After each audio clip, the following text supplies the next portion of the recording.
Let's make fried calamari with hearts of palm. In the first bowl, we'll need some flour. Okay, that's enough. In the second bowl, we're gonna try to make a batter. I have a leftover egg yolk. We'll throw in some salt, and some flour, and some beer. Oh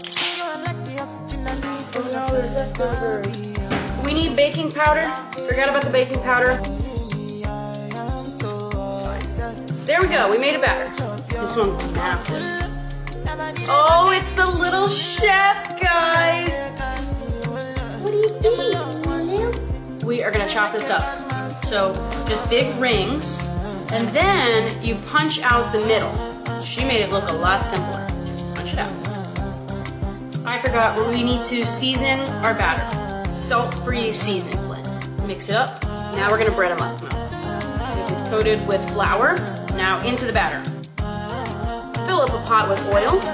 I think the oil's hot, so we're gonna go ahead and drop our calamari in. The oil's in fact not hot. I think the oil's ready. Let's drop in our calamari. Oh yeah, it's ready. Oh, they're puffing up so well. Woo, they look gorgeous. All right, so once we get to that golden brown color, we're gonna pull them from the heat and drain them in a bowl or a plate lined with a paper towel. Look at that. Okay, just look how gorgeous these are. And I eyeballed the batter. We obviously needed a sauce for this.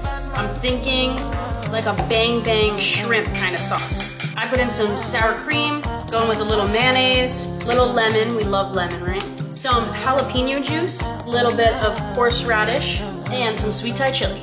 Some of this stuff. I have nothing in this house. All right, it's coming together. Let's give it a taste. This is another win.